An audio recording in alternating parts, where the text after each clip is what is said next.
We've seen stars change their hedonistic ways to a life of faith. But what happens when the temptations of Tinseltown are too good to turn down? Here are 14 stars who tossed aside their faith for the joys of booze. I can't quite figure you out. Well, what are you trying to prove? Why am I here? Well, Sam, I After all, little Nermo could have driven you down here. Why did you ask me? thought you might want to kiss me goodbye. Number 14. Spencer Tracy. Despite being a man of faith, Spencer Tracy had no problems pursuing relationships with other women while married. Ironically, he and Loretta Young often attended church and confession together, all while indulging in a relationship that defied the very principles they professed. Spencer Tracy was a born misfit. Although he came from a wealthy Catholic family, he had a mischievous and rebellious nature. His parents had to place him under the care of Dominican nuns just to steer him toward a more virtuous path.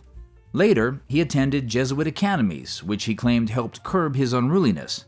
However, as his life unfolded, Tracy developed a deep sense of guilt and a fixation on his own sinfulness. After the birth of his first child, John, who was born deaf, Spencer Tracy carried a lifelong burden of shame, believing his own sins were to blame for his son's condition. This inner torment consumed him and contributed to chronic insomnia, forcing him to rely on pills just to get a moment of rest. This became his greatest weakness, just under his love for alcohol. Unlike many alcoholics who rely on regular drinking to function, Spencer Tracy's struggle with alcohol was different. Those close to him observed that he could go extended periods, days, weeks, or even years, without touching a drink. However, when he did drink, it often triggered intense binges lasting days or even weeks. Loretta Young described Tracy as unbearable when he was drunk, and he was arrested twice for his behavior while intoxicated. Due to his poor reaction to alcohol, Tracy often committed to long stretches of sobriety, but had an all-or-nothing approach. Myrna Loy noted that his drinking left him aggressive, while Katharine Hepburn mentioned that he could remain sober for months or even years before suddenly relapsing. By his 60s, Tracy's years of heavy drinking, smoking, and poor lifestyle choices had taken a serious toll on his health. In July 1963, he was hospitalized after struggling to breathe and was diagnosed with pulmonary edema caused by heart failure. His blood pressure was dangerously high and his health continued to decline. 2 years later, he was diagnosed with hypertensive heart disease and began treatment for type 2 diabetes. Later, a hospital stay following prostate surgery led to kidney failure. Tracy passed away from a heart attack in 1967 at the age of 67. Number 13. Howard Hughes. Born to a religious family in 1905, Howard Hughes' records show he was baptized in an Episcopalian church in his home state of Iowa. But everything changed when he became the world's wealthiest orphan. His parents were Aline Stone Gano Hughes, a descendant of Catherine of Valois, the Dowager Queen of England, and Howard R. Hughes Sr., who patented the tricone roller bit, a revolutionary invention that enabled rotary drilling in previously unreachable oil fields. What's more, his father established the Hughes Tool Company, which ushered significant wealth to the family. Taking charge of the family's business, Howie dominated the aviation world by constructing the largest airplane in history. Words can't even describe how he held the world at a standstill by circumnavigating the globe in just over 91 hours. Unwilling to rest on his laurels, Hughes set his sights on the movie industry, but he was dismissed by Hollywood insiders as a rich man's son. He proved them wrong with early successes like Everybody's Acting and Two Arabian Nights, the latter earning an Academy Award. He followed it with the acclaimed gangster film Scarface and Hell's Angels, which required a never-heard-before $3.8 million in production. Flaunting his immense wealth along the way, Hughes bragged that he was more powerful than God. He was a notorious ladies' man, known for his relationships with iconic stars of Hollywood's golden age, including Ava Gardner and Katharine Hepburn, but sadly his life turned out pretty bad from there. He became a recluse, shut himself in dark rooms for days, and slipped into a medication-fueled haze. He was dirty and distant, only cutting his hair and trimming his nails about once a year. He didn't even ignore all of the advice of his doctors. Hughes passed away on April 5, 1976, aboard a plane traveling from his Acapulco penthouse to a hospital in Houston, though some argue he died before departing Mexico. Years of reclusiveness and drug abuse had left him unrecognizable, to the point where the FBI relied on fingerprints to confirm his identity. His 6'4" frame was reduced to just 90 pounds, and his hair, beard, and nails were nothing to write home about. A will was presented by the Mormon Church claiming he had donated $1.5 billion to charity. However, his relatives challenged its legitimacy, and the courts ultimately rejected it 2 years later. With no recognized will, his fortune was distributed among his family, a completely different tale from our next Hollywood boozer. Number 12. Joan Crawford. Loved, adored, vilified, Joan Crawford was a woman known for many things. Her bitter feud with Bette Davis was the stuff of legend. Her seductive nature had many men in the industry swooning over her, and she was one of the most altruistic figures in Tinseltown. Her charitable missions, which included 5 private adoptions over the course of her lifetime, were well documented, and she never failed to make her fans feel loved. However, the phrase, "Hollywood is never as it seems," perfectly describes the stalwart actress. To the public, Crawford wasn't the volatile abusive parent or the alcoholic prone to outbursts of violence. Rising from a humble and impoverished upbringing, she transformed herself into one of Hollywood's original studio ingenues and became one of the highest-paid women in the industry. Not one, not even her biggest haters, would have ever predicted a deadly, wicked temper behind the scenes. To the outside world, she was simply Joan Crawford, the glamorous Hollywood icon, until 1978, when Christina Crawford released her first tell-all celebrity memoir. Boy, was the world at a standstill. Many shocking stories were unveiled, none more explosive than an exposé about her own film star mother, Joan, being a cruel, abusive alcoholic. But how? How exactly did Joan Crawford grow from a little Catholic angel to an alcoholic recluse? Contrary to the names we've talked about so far, Crawford saw alcohol as the inevitable pit of 3 things: being an actor, being a widow, and being alone. Sadly, she was all 3. As Crawford got older, reports surfaced of her increasing reliance on daily alcohol, with claims that she carried a flask of 100 proof vodka. Worse, she was prone to what Christina called night raids, in which she would wake the children up drunk and make them clean messes they hadn't necessarily made for hours on end. Could that have been the reason she, along with Marlene Dietrich, Greta Garbo, and Katharine Hepburn, was labeled box office poison by the Independent Theater Owners Association of America? It's worth considering. Pissed off about her daughter's exposé, Joan Crawford made sure to omit both Christina and her brother Christopher for reasons they both knew. Her entire fortune was willed to her twin daughters Kathy and Cindy, as well to charity, though the disowned children later contested and got their share. Coming next is a heartbreaking story. The joys of love, they last but a short time. Number 11.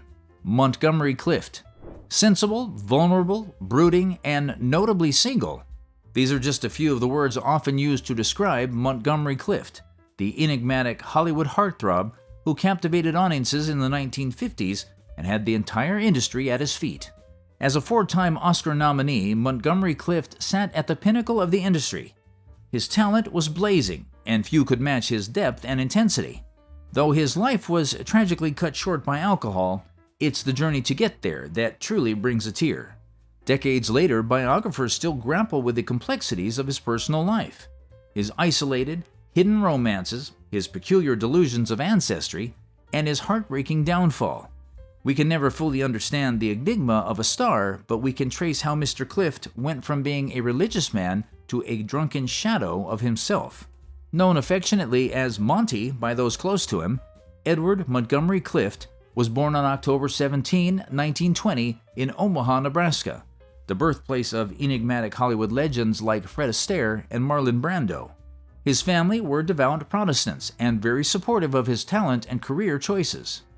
Mr. Clift began his journey in local theater, supported by his mother, who recognized his talent and passion for the performing arts at just 13. He made his Broadway debut 2 years later as Prince Peter in Cole Porter's Jubilee. Shortly after, he participated in a groundbreaking production, a televised adaptation of Noel Coward's Hay Fever. which aired on July 28, 1939 at the New York World's Fair just before the onset of World War II. With talent even the blind could see, it didn't take long for Montgomery Clift to get a shot in Hollywood, a chance he took with both hands. He became one of the most recognizable faces in the industry and starred alongside many leading ladies, many of whom he allegedly had relationships with. Life was good until May 1957, when Clift, driving home from a party at Taylor's California home, veered off the road and struck a telephone pole. He blamed his car crash on exhaustion from a long day filming Raintree County alongside Elizabeth Taylor and Lee Marvin, which left him half asleep and drowsy on a hazardous road. The accident resulted in several months of hospitalization and extensive plastic surgery. His altered appearance became a topic of widespread public speculation, a deeply painful experience for a man as private as Clift, who famously granted only one television interview during his lifetime. Clift's face was severely damaged in the crash. His head was swollen, his nose deeply cut, his jaw broken, and his cheekbones fractured. He also lost 2 front teeth and suffered severe facial lacerations. It was so bad that actor Jack Larson recalled being nearly overwhelmed with shock upon seeing him for the first time after the accident. The only feature that remained unchanged was his eyes, still shimmering but now filled with pain. When Clift saw his reflection, he admitted, "I didn't recognize myself." Sadly, the rest of Montgomery Clift's life was marred by alcoholism and degrading mental health. He was devastated both physically and psychologically, doubling down on alcohol and prescription drugs as a coping mechanism. The once brilliant and captivating actor met a tragic end that no one could have ever predicted. Alone at the age of 45 in a hotel room, reportedly due to complications from years of drug use and alcoholism. Think that's sad? Wait until you see who's next. Number 10. Tallulah Bankhead.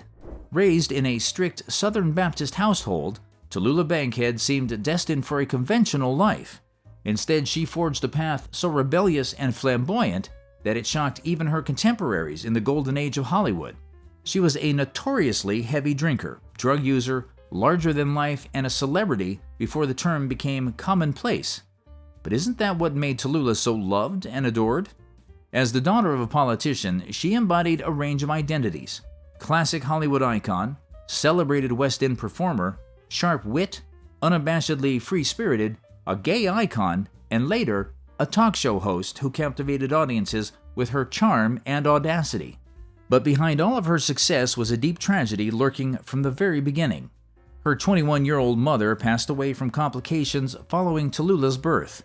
The loss devastated her father, Will, so much that he sank into years of alcoholism, self-pity, and frequent absences. Poor Tallulah experimented with alcohol and cocaine in desperation to be noticed, but her main shock tactic was lust. She was thrown out of England by MI5 for indulging in indecent and unnatural practices with no fewer than 5 boys simultaneously. Tallulah Bankhead was known to drink just about anywhere, from the Sands in Vegas to New York's 21 Club, the Algonquin, and Bleeck's. She frequented the London Ritz, the Hotel Élysée, the Ambassador Hotel in Paris, and even the fashionable spots in Deauville. And let's not forget, she even raised a glass on Eton's playing fields. Drugs? She took unholy amounts, mainly at her home, surrounded by caddies, young gay men she hired to fix her drinks, bring drugs, and hold her hand while she went to sleep. What did she drink? We can count dozens of brands, but Tallulah was notably a fan of skipping meals after 2 cocktails and enjoyed French 75s, Manhattans, and martinis, with frozen daiquiris being her go-to on hot days. Her favorite morning after drink was a black velvet, a mix of Guinness and champagne, though she dismissed hangover cures altogether. Yep, you heard right. In spite of the unholy amounts of alcohol Miss Tallulah consumed every day, neither booze nor the hundreds of cigarettes she smoked impacted her work. She lived until well into her 60s and died a millionaire. Coming next is the story of a devout small-town girl who transformed into one of Hollywood's most hedonistic legends. Was it you who kissed me? You're talking. You're alive. Well, of course I'm alive. Number 9. Ava Gardner. Is there any Golden Age woman more contrasted than Ava Gardner? Frail, beautiful, demure, no one would have ever predicted Gardner would become a symbol of rebellion, indulgence, and chaos, so much so that she puts Tallulah to shame. Born in 1922 in rural North Carolina, Ava was the youngest of 7 children in a deeply Baptist family. Her upbringing was steeped in modesty and faith, but when she was discovered by MGM at just 18, Hollywood's allure swiftly unraveled those roots. How? By her early 20s, Ava's beauty had made her a star, but fame wasn't enough. She craved freedom, thrill, and the kind of reckless abandon that only Hollywood's golden age could match. What made her so infamous? Her off-screen antics were off the charts. The industry wanted its leading women to be pure and innocent, yet she smoked, drank, and cursed like a sailor, famously declaring she never cared what anyone thought of her. Famous drinking buddies, they were aplenty. Ava loved drinking with Ernest Hemingway, flirting with bullfighters in Spain, and downing thermoses of gin while being chauffeured around town. She wasn't just part of Hollywood's hard-partying elite, she was the definition of debauchery. But it spilled into her love life. Remember her turbulent romance with Frank Sinatra? Yeah, of course you do. It was the stuff of legend. Their fiery passion, fueled by jealousy and booze, pushed Sinatra to the edge, but he wasn't the only one. Ava had a busy love life and a detailed catalog featuring high-profile men from Clark Gable to Howard Hughes, whom she infamously hurled a marble ashtray at. The only thing she loved more than powerful men was alcohol, and she had no preference for where she drank, whether Havana's El Floridita with Hemingway or dive bars in Mexico. Her drinks of choice? Gin, often straight, whiskey with Coke, or tequila slammed barefoot. Nights out with Ava often ended in chaos, from drunken car chases to scandalous escapades in Parisian brothels. But was it all worth it? On the one hand, alcohol fueled Ava's passion for creativity, but also let out her wildest impulses. She left behind a trail of broken relationships, public bans from venues like the Ritz Madrid, and legal issues over the years. Ava Gardner was no saint, but perhaps that's what made her unforgettable. Number 8. William Holden. William Holden spent nearly 4 decades as one of Hollywood's most talented and charismatic actors. But he had issues with alcohol and left this world in both a tragic and strange manner. This is the story of how he left faith to embrace the tribulations of Hollywood. Born William Franklin Beadle Jr. in 1918, Holden was raised in a family that valued practicality over performance. Acting wasn't just discouraged, it was nearly unthinkable. Yet the shy boy with natural athleticism and musical talent couldn't resist the allure of the stage. Fortune doesn't always favor the bold, but it did for Beadle. A studio scout discovered him and christened him William Holden, a name that would soon become synonymous with charm, talent, and eventual heartbreak. His breakthrough came early with Golden Boy in 1939, where he starred with Barbara Stanwyck, but the path to superstardom was slow. Holden spent much of the next decade in forgettable roles until 1950's Sunset Boulevard. He shed his smiling Jim persona for a darker, more nuanced presence and dominated the screen in films like The Bridge on the River Kwai, Sabrina, and Stalag 17, proving time and again that he was one of the most versatile faces in Tinseltown. But behind the camera, Holden's life was far more chaotic. He was a shy man who avoided the spotlight when sober, but alcohol became his ritual to overcome fright. Often wild and out of control, co-stars recalled him performing dangerous stunts like doing handstands on upper-story windowsills. On one occasion, he jumped out of a 10-story window, grabbed the sill, and dangled precariously. But of course, alcoholism is a deadly killer. His hard-living lifestyle started to catch up with him, and his once handsome features became more worn. William Holden's addiction counselor warned that a failure to change would lead to a grim death, but Holden acknowledged he knew it would be lonely, isolated, and without dignity. Tragically, he was right. On screen, Holden was no stranger to dramatic deaths. He met his end at the hands of a femme fatale in Sunset Boulevard, perished in uniform in The Bridges of Toko-Ri, and died defending an outdated code in The Wild Bunch. However, his real-life death was far from cinematic. In Sunset Boulevard, Holden's character Joe Gillis is found floating lifeless in a pool, blood pooling around him. Decades later, life imitated art in a grim way. It happened on the 12th of November 1981, Holden, intoxicated and out of sorts, slipped on a rug in his Santa Monica apartment. He hit his head on a nightstand and suffered a deep cut. Alone and unaware of the severity of his wound, Holden bled to death within arm's reach of a telephone. His body wasn't discovered until days later. Teary? Well, we get it. Alcohol snuffed the lights out of a generational star, but he wasn't the only Hollywood tragedy. Another star of the Golden Age, Rita Hayworth, would face her own struggles as time and personal turmoil collided in her life. Number 7. Rita Hayworth. Say what you will about Rita Hayworth, but her story is one of the more tragic narratives of the Golden Age. The world, once at her feet, watched her spiral into a life dominated by alcoholism and personal turmoil.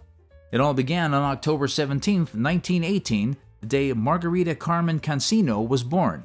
Far from a silver spoon, the star's upbringing was tumultuous. It was marked by a struggle to meet the expectations of a father who longed for a son and imposed his ambitions on her. Not even her beauty and flair for acting could persuade her demanding father. He thrust her into the world of dance, shuffling between California and Mexico while performing with her parents. Thankfully, Margarita wouldn't be a kid forever. She took full advantage of adulthood and autonomy to shed her childhood identity and became the sultry Rita Hayworth. But the seductive allure that made her a star on screen was, in many ways, a reflection of a much darker personal life. Behind closed doors, Rita was no longer the innocent, shy woman she appeared to be. Her marriages were a series of failed attempts at happiness, each one seeming to push her deeper into the arms of alcoholism and unhealthy relationships. Remember her famous quote, "Every man I knew fell in love with Gilda and woke up with me."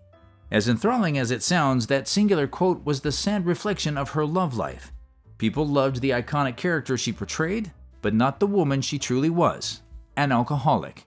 Though many believe her descent into alcoholism stemmed from a failure to handle the pressures of fame, in truth it was an attempt to numb the pain of lost love, broken marriages, and the constant push to live up to the public's expectations. Alcohol was a coping mechanism, and she never made things right. What was initially thought to be the result of years of heavy drinking was later understood to be the onset of Alzheimer's disease, but by then the damage had already been done. The beautiful, vibrant woman who had once danced with Gene Kelly and captured hearts across the globe was now a shadow of herself. The disease robbed her of the ability to remember her lines on film sets and later of the recognition of her own family. She was surrounded by confusion in her final years, unaware of her own identity, and unable to connect with those who had once loved her. Next, we turn our attention to the tragic life and times of our next Hollywood icon. Stop that. Don't be silly, Toto. Scarecrows don't talk. It's pleasant down that way, too. Number 6. Judy Garland. Old, young, rich, or poor, everyone loved Judy Garland for her beautiful voice and memorable roles in films like The Wizard of Oz and Strike Up the Band. However, her life was riddled with challenges, both personal and professional. Raised by devout Episcopalians, though her father was well known for making sexual advances to men, one would think Judy Garland would have had amazing parents. Unfortunately, we couldn't have been more wrong. Driven hard to be a Hollywood child star, Garland's mother made a habit of drugging her daughter for auditions and again on the drive back home. This childhood routine morphed into a troubling drug habit that Garland couldn't shake. And it was only the beginning. In addition to drug addiction, Garland went through several marriages and divorces. She was found dead in her London apartment on June 22, 1969, by her husband of just 3 months, Mickey Dean. She was only 47, yet looked like a shadow of herself due to the years of hardship and alcoholism. The coroner who performed her autopsy revealed signs of cirrhosis of the liver linked to her heavy drinking. It might have killed her had the accidental barbiturate poisoning from the pills not done the job first. But was her death truly accidental? Whether it was alcohol, barbiturates, once a common but highly risky sleeping pill, amphetamines, or a myriad of illicit drugs, Garland's best friends were the substances that kept her going.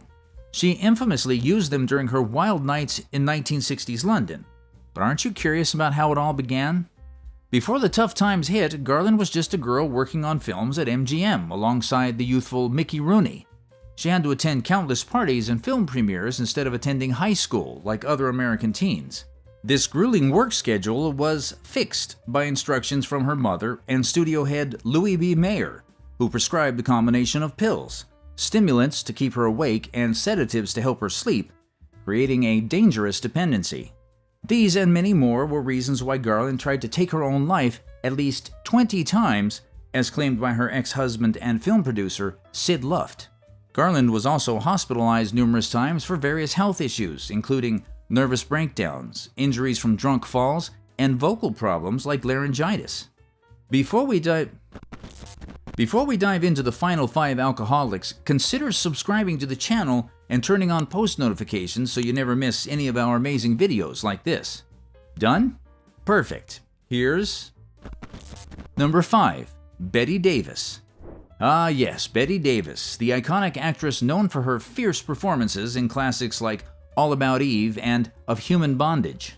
Back in Hollywood's golden age, Davis was a force of nature on screen. She was powerful, commanding, and unforgettable, leaving audiences in awe with every performance. But as we all know, there's no such thing as a perfect human. Even Bette Davis, for all of her brilliance, had her flaws.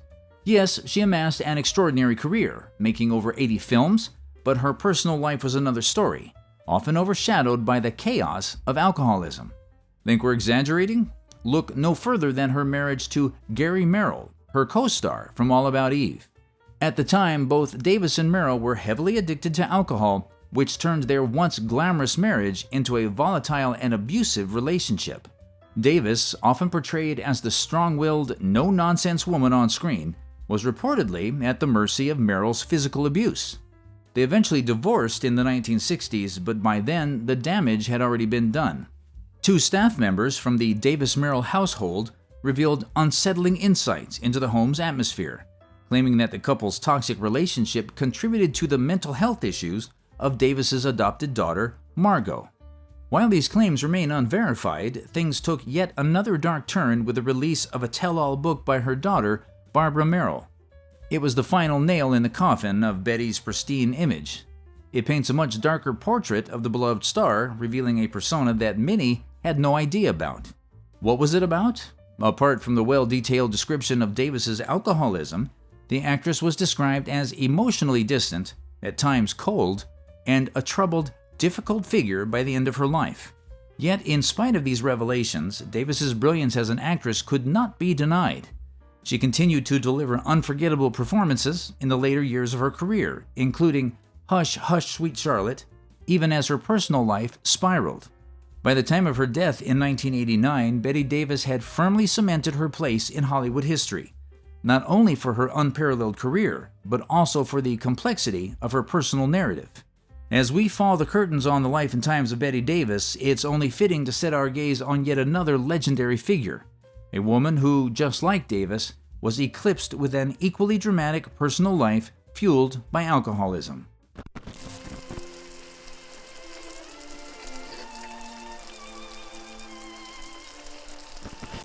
Number 4. Gail Russell.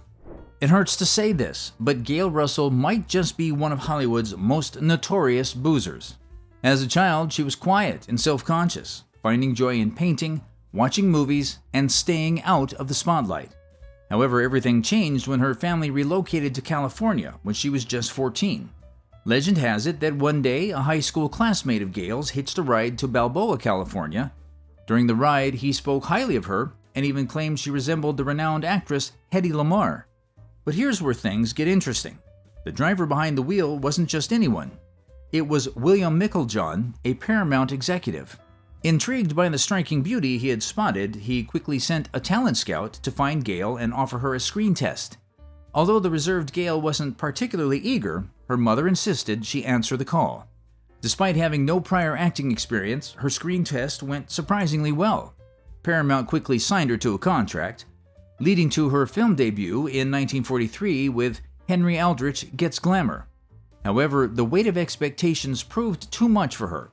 Even with a few movies to her name, she struggled with the pressures of fame, battling stage fright, anxiety, and a lack of confidence. Her solution? Alcohol, just like many Golden Age stalwarts. The young star started drinking on the set of The Uninvited to ease her spirits. But while it may have worked for a while, her vice proved to be a never-ending pit. She began to drink heavily during scenes and always had vodka in her dressing room. Soon, Paramount Studios started loaning Gail to other film studios for a string of unremarkable movies. Word around the grapevine was that Gail was difficult to manage. The troubles didn't stop there. In 1953, Gail was arrested for drunk driving, the first of many incidents. 2 years later, she was involved in a hit-and-run accident, leading her to acknowledge her drinking problem, though little changed. By 1957, she faced another arrest after crashing her car through a cafe window and injuring a night janitor. To make matters worse, she admitted to the judge she had no idea how many drinks she'd had before getting behind the wheel. After the incident, she vowed to quit drinking for good, bringing a sense of relief to those around her. Unfortunately, despite her intentions, she couldn't overcome her struggle with alcohol.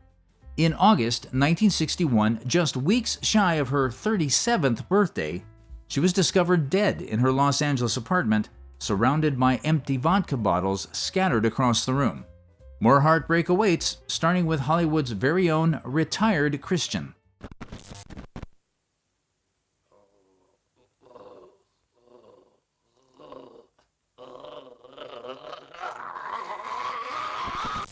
Number 3. Peter O'Toole. Unlike most of the stars on our list, O'Toole didn't abandon his faith when he became an icon. He was raised with the Catholic faith, left it all behind in his childhood, but still had an admiration for Jesus.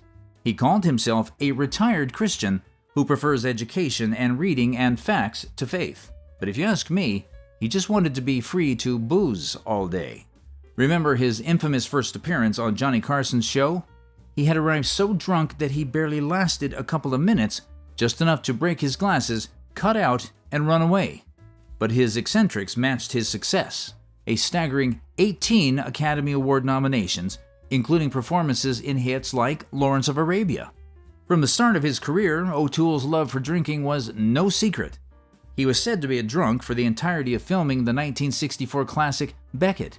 However, his struggles with alcohol began long before that. By the time he was 20, O'Toole was already leading performances at the prestigious Bristol Old Vic Theatre. By 26, he had risen to fame as the star of the Royal Shakespeare Company, England's most revered theatrical institution. And boy, did he love to drink. Unlike most boozers, he had no childhood trauma or devastating drama altering the course of his life.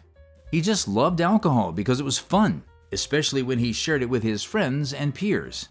Speaking of friends, Harris created a group called Alcoholics Unanimous, and as the name implies, it was for like-minded alcoholics who loved sharing it with the company. Together they fought in pubs, caused chaos in fancy establishments, and even urinated on stage during plays.